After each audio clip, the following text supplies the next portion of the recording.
Assalamualaikum warahmatullahi wabarakatuh. Alhamdulillahirrabbilalamin. Assalatu wassalamu ala asyrafil anbiya'i wal mursalin wa ala alihi wa sahbihi ajmain, amma ba'du.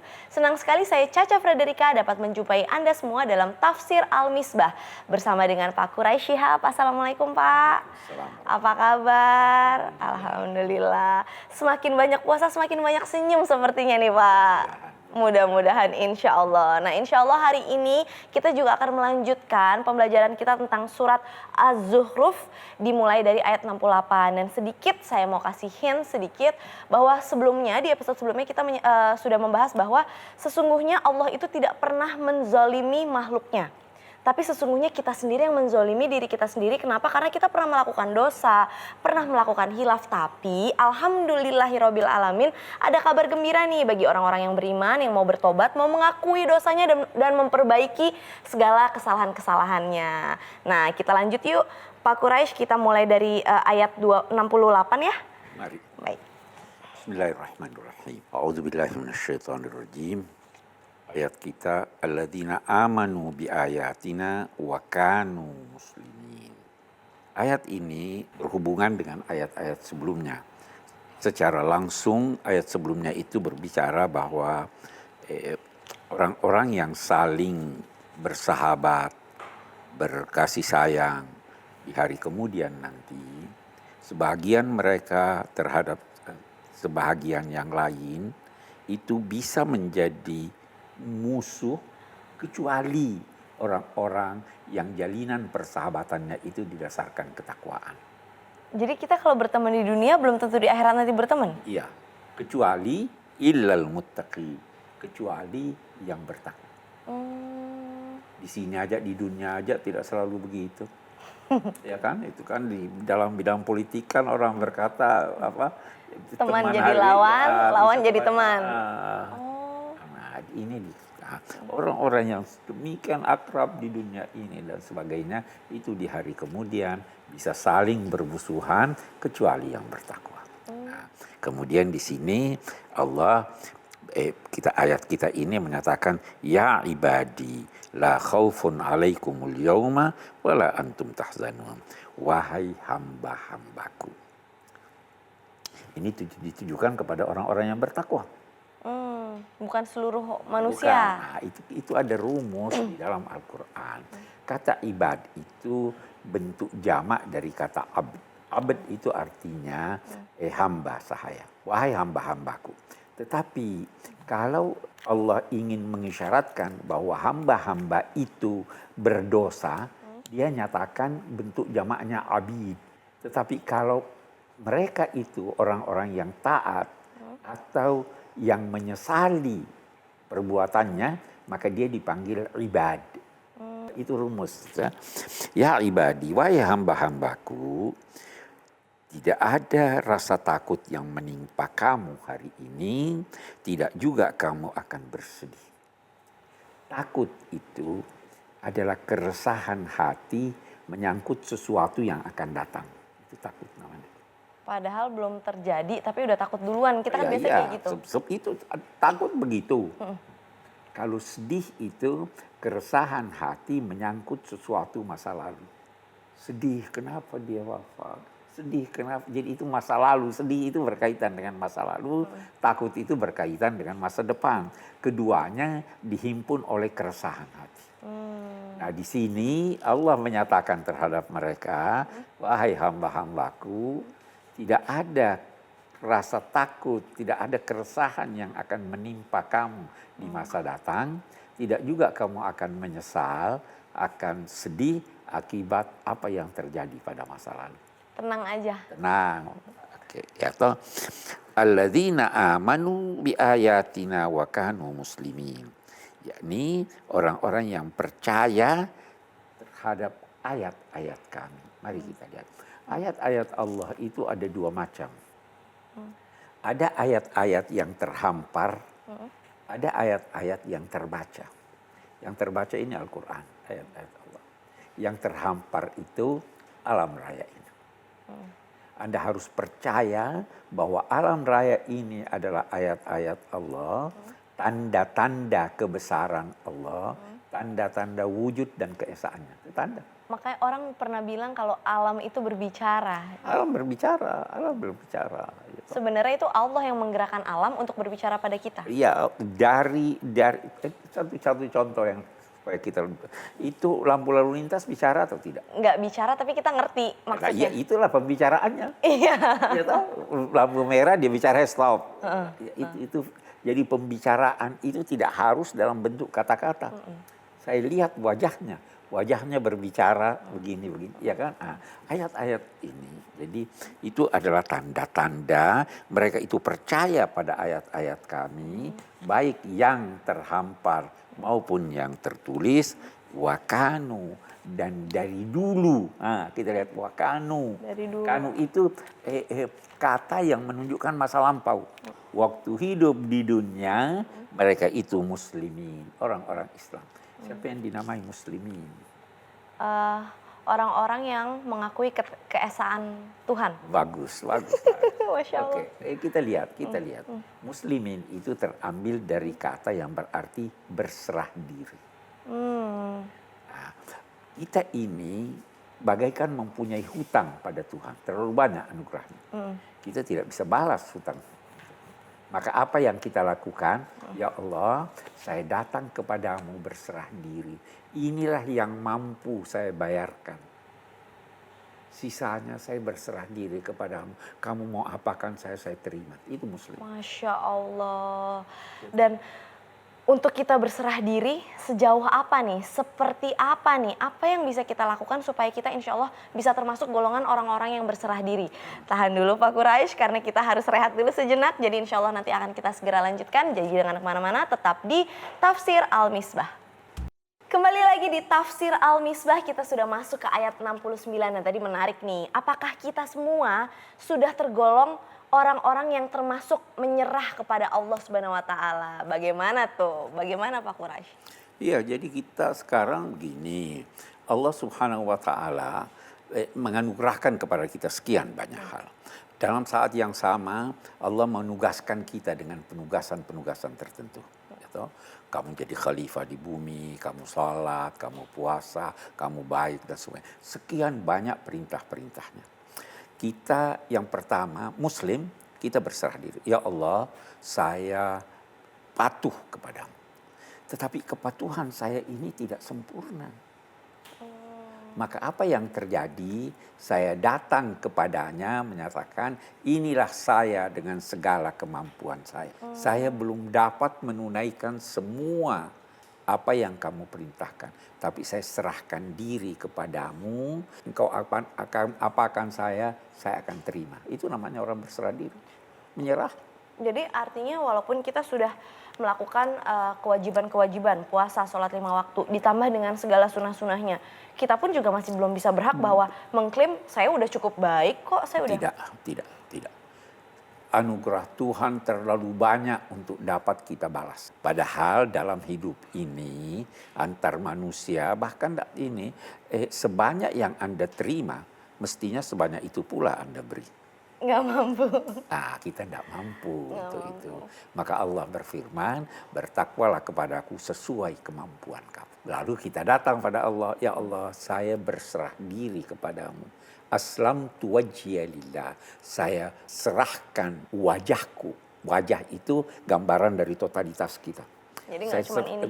Bukan cuma wajah itu wajah. Saya serahkan seluruh totalitas saya kepadamu. Maka apa firman Allah? Udkhulul jannata antum wa azwajukum tuhbarun. Masuklah ke sorga bersama pasangan-pasangan kalian. Bersama pasangan-pasangan kalian. Orang itu akan senang kalau bersama pasangannya. Bisa jadi pasangan itu istrinya atau suaminya, bisa jadi pasangan itu temannya. Pokoknya masuklah ke sorga bersama pasangan-pasangan kamu. Tuhbarun, di sana kalian akan merasa gembira, merasa senang, kegembiraan yang nampak di air muka kalian. Ada orang gembira, mungkin dia pendam, tapi ada orang begitu gembira sehingga berseri-seri wajahnya. Itu Kelihatan. Tokbarun artinya. Oh, Ya. Tokbarun. Jadi bukan sekedar gembira. Kegembiraan yang nampak dampaknya atau bekas-bekas kegembiraan itu di wajah.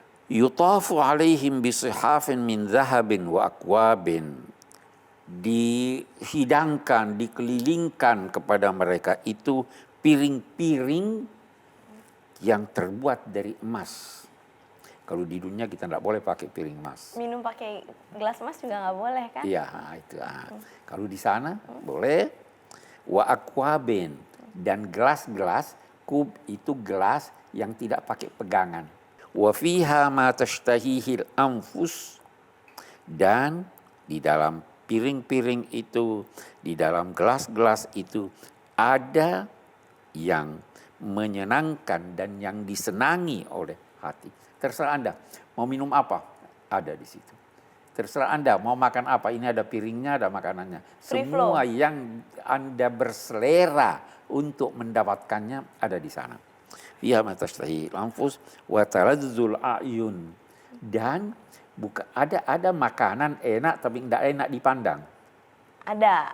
Ada. Ini apa yang Anda lihat di sana, baik makanan maupun pemandangan, semuanya menyenangkan pandangan mata. Wa antum fiha khalidun. Kalian di sana akan kekal abadi, tidak mengenal mati. Wa tilkal jannatul lati aurastumuha bima kuntum ta'malun. Itulah sorga yang diwariskan kepada kamu. Waris itu adalah harta yang Anda peroleh tanpa usaha Anda.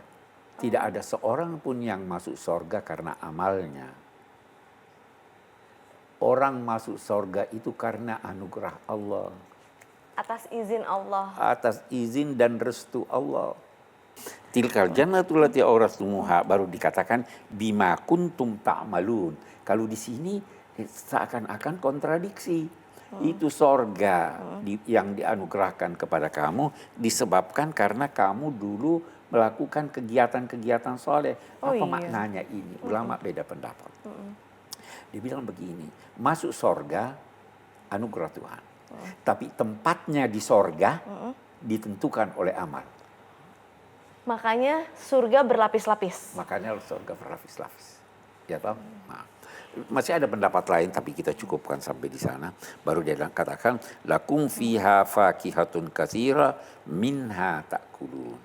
Di sorga itu ada aneka buah-buahan yang banyak. Sebahagian di antaranya kamu makan. Kalau dia katakan ada buah-buahan, boleh jadi habis dimakan. Kalau ada buah-buahan habis dimakan. Kalau sekedar berkata, di sana ada buah-buahan yang kamu makan. Bisa habis dimakan buah-buahan itu. Bisa. Bisa. Tapi kalau dia berkata, di sana ada banyak buah-buahan, sebahagian di antaranya kamu makan. Masih ada sisa atau tidak? Ada banyak lagi banyak berarti. lagi yang lain. Masya Allah. Dan beraneka ragam itu ayat ini ingin berkata demikian. Oke. Pak Quraisy. Nah, Tadi kan Pak Quraisy menyebutkan bahwa surga itu memang apakah atas usaha kita nih sebagai manusia atau memang atas karena ridho atau restu Allah. Itu kan karena ridho dan restu Allah, Allah yang memberikan surga kepada kita. Betul. Tapi menariknya ada beberapa pendapat ulama bahwa tingkatannya itu sesuai dengan usaha yang kita lakukan. Apakah kita sudah maksimal atau belum nih? Nah, gimana caranya supaya kita bisa maksimal? Bisa mendapatkan surga yang insya Allah nanti tingkatan yang paling tinggi nanti insya Allah. Gimana caranya? Jangan kemana-mana dulu, tetap di Tafsir Al-Misbah. Kembali lagi di Tafsir Al-Misbah. Di segmen sebelumnya kita sudah menyebutkan dan juga Pak Quraisy sudah menafsirkan bahwa ternyata amal perbuatan baik di dunia ini sebenarnya bukan untuk kepentingan Allah. Bukan Allah yang butuh loh, tapi buat kebaikan diri kita sendiri gitu. Insya Allah kita semua dikasih hadiah nih sama Allah surga sesuai dengan ridho dan restunya Allah. Tingkatannya sesuai usaha kita di dunia. Gimana nih caranya supaya insya Allah kita bisa meningkatkan ketakwaan kita supaya insya Allah Allah ridho kita bisa dapat surga dengan tingkatan yang lebih tinggi. Begitu Pak Quraisy. Kita lanjutkan lagi yuk. kita lanjutkan. Ayat-ayat tadi yang kita terangkan itu berbicara tentang ganjaran untuk orang-orang yang berbuat kesolehan. Ada kebiasaan Al-Quran. Setelah dia berbicara tentang sorga, tentang orang-orang baik, dia bicara tentang apa yang sebaliknya. Lawannya. Seakan-akan dia menghidangkan. Ini loh ada dua, ada ini, silakan pilih mau yang mana. Mau pilih kalau baik, ganjarannya ini sorga. Kalau tidak baik, mari kita dengar ganjarannya. Nah, ini sekarang dia katakan, innal mujrimina fi adzabi jahannam khalidun. Orang-orang yang mantap kedurhakaannya. Jago. Yang sudah jago, Ahli. yang sudah ahli, yang profesional, profesinya itu yang di dalam siksa, bukan dikatakan disiksa. Kalau di dalam itu sudah siksa itu menyentuh seluruh wujudnya, tangannya terbakar, belum tentu dia punya kaki terbakar, tetapi dia berada dalam kobaran api. Beda ya? Di dalam seluruhnya. Ini al-mujrimin, orang-orang yang mantap. Di dalam siksa jahanam, mereka itu kekal di dalamnya. La yufattaru anhum. Yufattar itu artinya diringankan, dikurangi. Tidak diringankan, tidak dikurangi siksa itu terhadap mereka. Wahum fihi mublisun, dan dia di dalam siksa itu sudah putus asa. Nauzubillah. Ya kan? Ada orang tersiksa tapi masih ada harapan. Boleh jadi saya sebentar. Iya. Tidak dikurangi, wahum fihi mublisun. Mublisun itu seakar dengan kata iblis. Iblis itu kalau dari segi bahasa Arab berarti yang putus asa. Iblis itu adalah iblis yang putus asa, bukan jahat artinya ya? Dia berputus asa, penyebabnya adalah kejahatannya. Maka Tuhan kutuk dia. Setelah dia mendapat kutukan Tuhan, dia sudah berputus asa dari rahmat Tuhan, sehingga dia bersumpah, saya goda manusia. Jadi iblis yang berputus asa. Oke. Wa ma zalamnahum walakin kanu anfusahum yadzlimun. Kami tidak menganiaya mereka. Allah menyiksa, malaikat menyiksa, dirinya menyiksa, semua yang terlibat dalam siksaannya tidak menganiaya mereka. Tetapi mereka sendiri yang menganiaya diri. Itu karena memang udah dikasih pilihan dalam kehidupan. Iya, dikasih pilihan. Wa nadau ya maliku liyaqdi alaina rabbuk. Mereka itu berteriak, wahai Malik. Malik itu nama malaikat penjaga neraka. Kalau penjaga sorga, pimpinannya itu namanya Ridwan. Malik, penjaga neraka. Wahai Malik, biarlah Tuhan menghabisi kami. Biar kami mati. Tapi nanti di ayat yang lain ada dikatakan mereka tidak mati di sana sehingga bisa terbebaskan dari siksa, tapi tidak juga hidup yang memberikan kenyamanan bagi mereka. Wah. Inilah yang dinamai setengah mati. Kehidupan seperti apa tuh, nauzubillah min dzalik? Dia ada pertanyaan, kenapa mereka minta supaya Malik yang menyampaikan pada Tuhan? Kenapa mereka tidak langsung aja, wahai Tuhan matikan aja kami? Itu menarik tuh Pak Quraisy. Kenapa nggak langsung aja minta sama Allah, ya wahai Tuhan ya Allah matikan aja kami. Kenapa harus melalui perantara? Tahan dulu jawabannya Pak Quraisy, karena kita masih harus rehat sejenak. Jadi jangan kemana-mana, tetap di Tafsir Al-Misbah. Jadi kalau kamu mau buat tipu daya yang kamu rahasiakan sendiri atau kamu rahasiakan dengan orang lain, Allah tahu.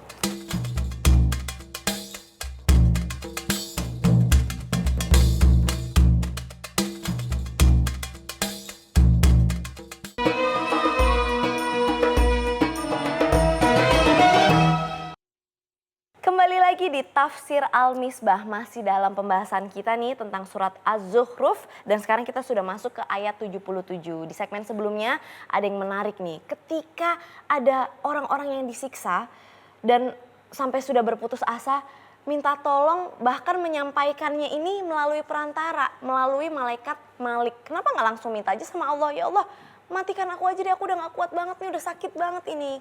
Gimana tuh Pak Quraisy? Iya, yang pertama, memandang kepada wajah Tuhan itu suatu kenikmatan. Mereka tidak lihat Tuhan. Yang kedua, berbicara secara langsung kepada orang terhormat itu penghormatan. Nggak sembarangan orang. Bukan sembarang orang, apalagi kepada Tuhan. Maka di sini diisyaratkan bahwa mereka itu sangat terhina. Sehingga mau memohon kepada Tuhan pun dia tidak diberi kesempatan untuk melihat, untuk berbicara, untuk ini. Sehingga terpaksa dia melalui malaikat. Walaupun mereka tak sadar bahwa malaikat tidak bisa membantu. Dijawab, laqad ji'nakum bil haqqi. Wahai penduduk Mekah yang selama ini mempersekutukan Tuhan, kami telah datang kepadamu dengan hak. Siapa yang datang itu? Rasulullah. Hai penduduk Mekah, kami Allah bersama Rasul dalam hal ini. Allah menyampaikan pesannya melalui Rasulullah. Rasul itu yang datang kepada kamu, bukan kamu yang datang. Am abrabu amran, apakah mereka itu, bahkan mereka itu bukan hanya tidak senang, mereka itu melakukan tipu daya untuk menggagalkan ajaran ini. Ada orang tidak senang, dia tidak usahlah, saya tidak suka. Diemin aja. Diemin aja. Mereka itu melakukan tipu daya untuk membatalkan hak yang dibawa ini. Bahkan mematahkan jalur untuk supaya orang-orang mengetahui tentang kebenaran gitu. Betul. Nah Pak Quraisy, sekarang kita kasih kesempatan yuk buat masyarakatnya, ada yang pengen nanya sama Pak Quraisy. Kita lihat dulu yuk, ini dia tayangannya. Assalamualaikum warahmatullahi wabarakatuh. Pak Quraisy Shihab, saya ingin bertanya, apakah anak hasil zina tetap dapat masuk surga jika ia menjadi hamba yang taat kepada Allah? Dan apakah ia tetap menanggung dosa zina kedua orang tuanya? Wassalamualaikum warahmatullahi wabarakatuh. Baik, saya ulangi ya, pertanyaannya adalah apakah anak hasil perbuatan zina dapat masuk surga jika menjadi hamba yang taat kepada Allah Subhanahu wa taala, dan apakah dia ikut menanggung dosa zina orang tuanya? Yang pertama, surga adalah hak prerogatif Allah. Saya tidak bisa berkata dapat atau tidak, itu hak prerogatif Allah. Yang kedua, Islam, Al-Quran tegas menyatakan bahwa dosa seseorang tidak bisa ditanggung oleh orang lain. Dosa orang tuanya yang berzina tidak bisa ditanggung oleh anaknya. Jadi anak tetap lahir dalam keadaan suci, tidak membawa dosa. Apa yang dilakukan oleh orang tuanya yang bertanggung jawab atas itu. Jelas kan? Nah, jadi kalau Allah merestui, dia bisa masuk surga. Jadi semua haknya Allah. Semua haknya Allah. Yang penting udah kita positive thinking aja, berbuat baik dan menjadi manusia yang baik aja insya Allah. Oke, kami pun kata Allah akan melakukan hal serupa, melakukan tipu daya dalam arti melakukan suatu tindakan yang mereka tidak sadari bahwa itu sebenarnya mencegah apa yang mereka lakukan. Oke. Am yahsabuna alla nasma'u sirrahum wa najwahum. Apakah mereka menduga bahwa kami tidak mendengar sirrahum, rahasia dan bisikan hati mereka? Apa yang mereka rahasiakan? Kita punya rahasia, kita simpan di dalam diri kita sendiri, tidak sampaikan pada orang. Tuhan tahu itu. Jadi gimana tuh Pak Quraisy kalau kita punya perasaan yang kadang mungkin kita nggak suka sama sesuatu, aduh gimana, sama seseorang deh, kan kadang kita manusiawi ya Pak Quraisy, duh aku nggak begitu suka sama orangnya, tapi kita nggak ucapkan, tapi kita sebenarnya emang nggak suka gitu, gimana? Itu sebenarnya Allah tahu, tapi boleh nggak sih kita nggak suka? Nah, ada batasnya, ada batasnya. Oh baik gitu. baik. Oke. Wa najwahum, apa artinya najwa? Kanajwa, saya tahunya Najwa kanajwa. itu pembicaraan antara dua orang atau lebih, di mana bisa termasuk di dalamnya apa yang dirahasiakan. Jadi di sini Allah ingin berkata, rahasia yang kamu pendam dalam hatimu, atau rahasia yang kamu bicarakan antara kamu dengan orang lain, baik yang secara nyata kamu tidak segan orang tahu, maupun yang kamu rahasiakan berdua atau bertiga, Tuhan tahu. Artinya najwa itu berarti mengungkap rahasia dong? Tidak harus. Oh tapi Berbicara antara dua orang atau lebih, itu namanya najwa.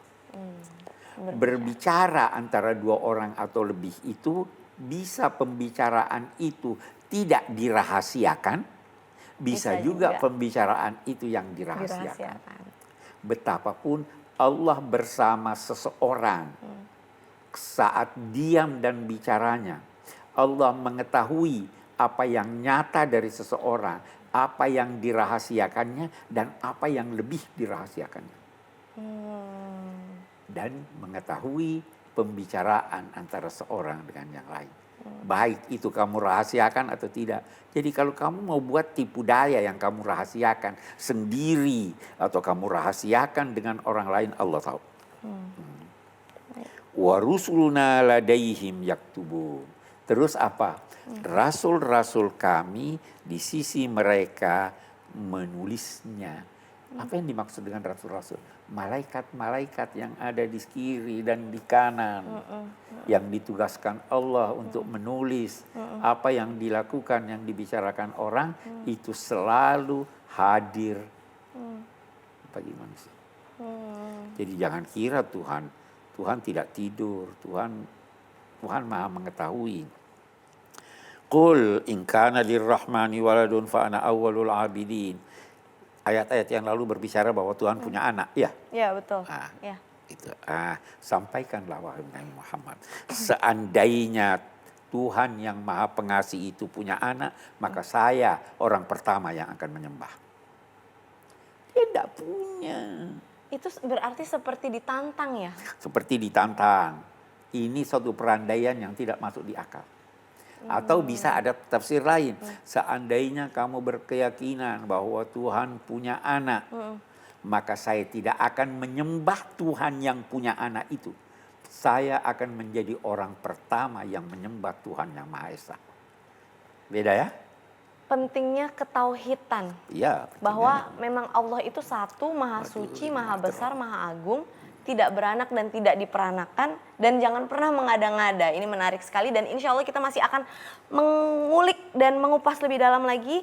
Jadi jangan kemana-mana, tetap di Tafsir Al-Misbah. Kembali lagi di Tafsir Al-Misbah dan kita sudah masuk ke ayat 81 tadi ya Pak Quraisy. Kita lanjutkan yuk Pak Quraisy. Baik. Subhana rabbis samawati wal ard. Tadi dinafikan bahwa Tuhan tidak mungkin punya anak. Bagus. Sini dikatakan subhana, maha suci Allah. Subhana itu, maha suci itu digunakan antara lain kalau ada sesuatu yang sangat buruk yang dinisbahkan pada Tuhan, maka saya berkata subhanallah, maha suci Tuhan dari apa yang buruk ini. Jangan nuduh. Jangan nuduh. Subhana juga digunakan untuk sesuatu yang sangat indah. Kita berkata, maha suci Tuhan, ini apa yang kamu anggap sangat indah dan memang sangat indah, Tuhan bisa melakukannya lebih indah dari itu. Jangan anggap bahwa inilah batas kuasa Tuhan. Nah, di sini kamu menuduh Tuhan punya anak, maha suci Tuhan. Sama sekali tidak punya anak. Dia adalah Tuhan langit dan bumi dan Tuhan singgasana. Dia maha suci dari segala apa yang kamu nisbahkan kepadanya. Tuhan punya anak, malaikat anaknya, Tuhan tidak kuasa, Tuhan ini. Segala apa yang kamu nisbahkan, wahai orang-orang musyrik kepada Tuhan, Tuhan maha suci. Bahkan jangan beri Tuhan sifat yang Tuhan tidak menggunakannya untuk dirinya. Maksudnya? Nah, Tuhan engineer atau bukan? Bisa termasuk karena Allah punya ilmu itu. Itu bagus, bisa termasuk. Jangan namai dia engineer. Karena?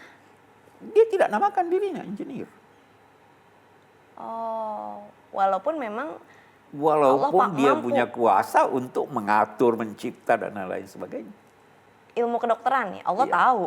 Allah dokter. Jangan sebut Allah Jangan, dokter. karena tidak ada di dalam namanya bahwa dia dokter.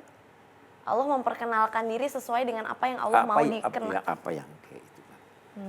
Nah, itu ulama yang lebih ini. Tapi kalau di sini, apa yang kalian, wahai kaum musyrik, nisbahkan kepada Tuhan itu, Tuhan tidak seperti itu.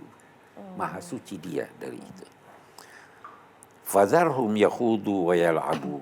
Kalau demikian, biarkan saja mereka itu tenggelam di sungai atau di laut, tapi kakinya tidak berpijak.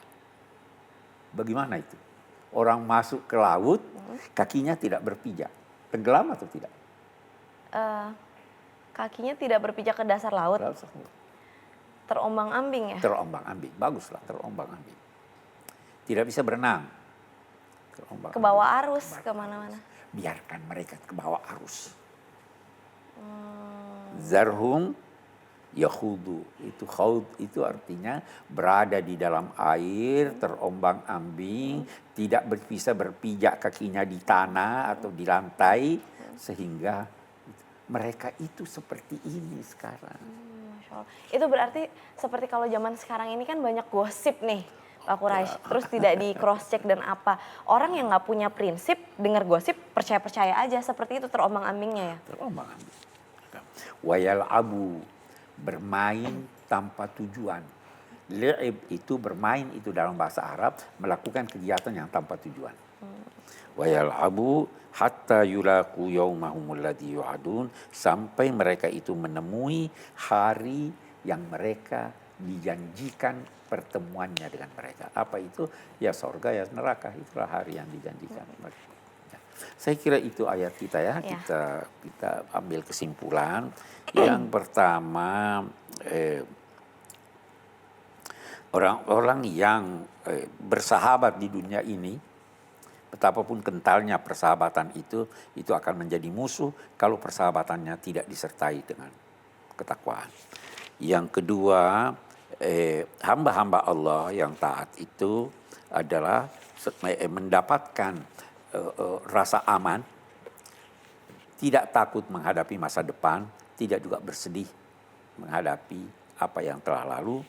Itu mereka itu karena percaya kepada Allah, percaya pada ayat-ayatnya, dan datang berserah diri kepada Allah. Itu kita lihat mereka itu masuk ke sorga atas anugerah Allah, bukan karena amal mereka.